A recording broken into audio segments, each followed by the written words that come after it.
Bonjour et bienvenue dans ma nouvelle vidéo, j'espère que vous allez bien. Comme vous pouvez le voir, il y a un petit changement de décor, enfin je suis toujours dans la même pièce mais du coup je suis en train de filmer, c'est la nuit donc j'espère qu'au niveau de la lumière ça va bien se passer. L'inspiration que j'ai eue pour cette vidéo là en fait c'est suite à un constat de la manière dont les gens ils perçoivent Dieu, notamment à cause du verset très connu qui dit Dieu est amour.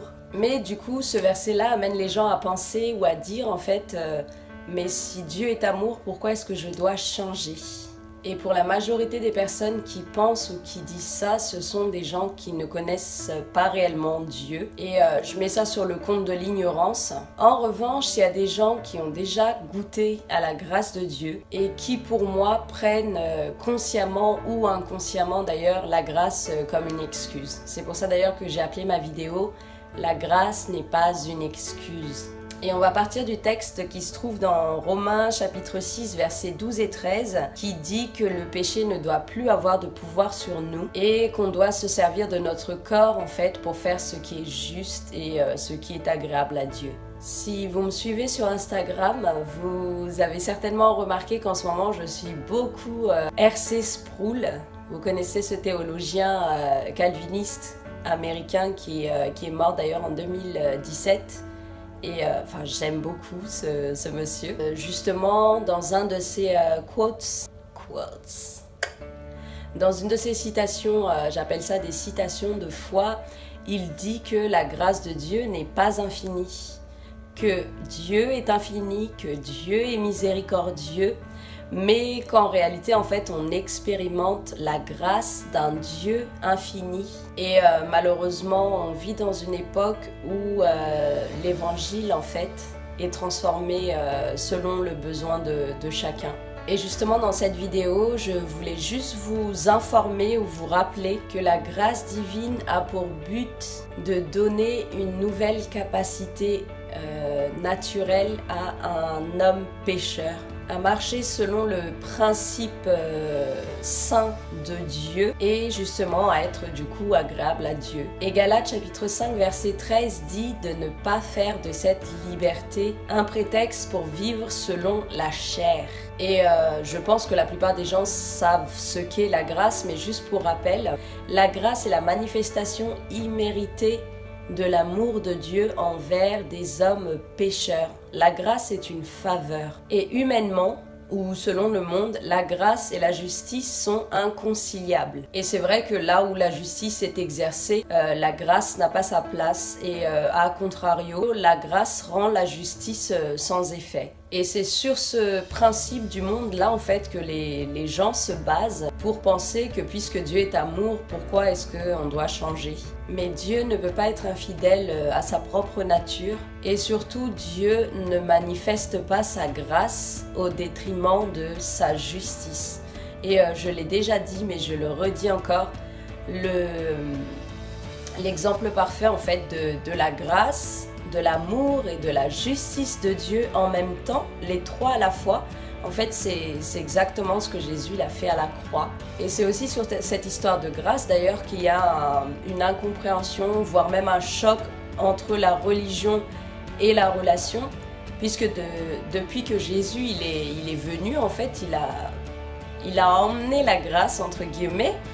Et du coup, quelqu'un qui a reçu Jésus, il vit sous la grâce, il ne vit plus sous la loi. Parce que la loi exige et la grâce, elle donne. Et d'ailleurs, la grâce est la seule possibilité pour un homme pécheur de rentrer en contact avec un Dieu qui est saint. Et c'est vrai que la grâce de Dieu est assez dure à accepter, à recevoir, parce que c'est quelque chose qui effraie hein, à cause de sa grandeur. C'est quelque chose qui agit. C'est quelque chose qui est capable en fait de ce qu'aucun de nous n'est capable, c'est-à-dire de donner sans condition. Et surtout quelque chose que humainement on ne peut pas accepter, qu'on ne peut pas concevoir, c'est que la grâce, c'est quelque chose qui est accordé à ceux qui ne la méritent pas.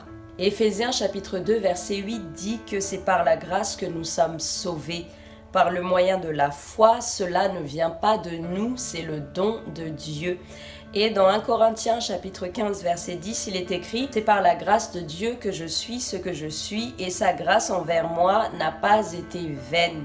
Loin de là, j'ai travaillé plus que tous, c'est Paul de Tarse qui parle, non pas moi toutefois, mais la grâce de Dieu qui est avec moi. » Juste pour terminer, je vais encore vous donner une citation de foi de R.C. Sproul qui dit que Dieu ne veut pas juste qu'on soit reconnaissant, mais qu'on manifeste en fait cette reconnaissance avec nos vies. Juste avant de terminer, je vais vous raconter une petite histoire que j'aime bien pour expliquer la grâce. Donc c'est l'histoire de deux frères qui vivaient ensemble, qui se ressemblaient beaucoup physiquement d'ailleurs. Le grand frère était quelqu'un de sage et le petit frère était un peu rebelle, un peu beaucoup même.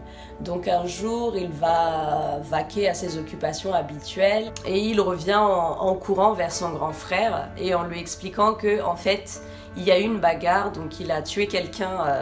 Il avait d'ailleurs un t-shirt avec plein de sang dessus et il était en train d'expliquer à son grand frère que la police était en chemin pour venir le chercher. Et il était en panique. Donc le grand frère, ce qu'il a décidé de faire, c'est d'échanger leurs vêtements. Donc il a mis le t-shirt plein de sang de son petit frère et quand la police est arrivée, ils ont pris le grand frère, comme il se ressemblait physiquement. Et une fois que le grand frère était en prison, le petit frère est allé le voir et il lui a dit mais pourquoi est-ce que tu as fait ça alors que tu n'as rien fait de mal, maintenant t'es en prison. Et le grand frère lui explique en fait que qu'il voulait mourir pour son petit frère, donc il a dit à son petit frère de vivre pour lui.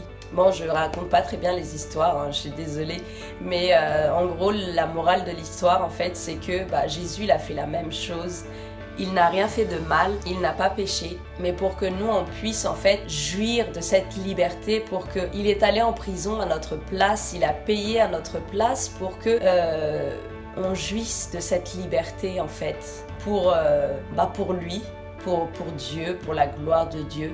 Et qu'on ne prenne pas cette liberté comme une excuse, on ne prenne pas cette grâce comme une carte VIP pour pécher, mais qu'on voit là en fait la possibilité justement d'être reconnaissant à Dieu et de faire ce qui est juste et ce qui est agréable à Dieu. Voilà la morale de cette histoire que j'ai mal racontée. Voilà, merci d'avoir regardé cette vidéo jusqu'au bout.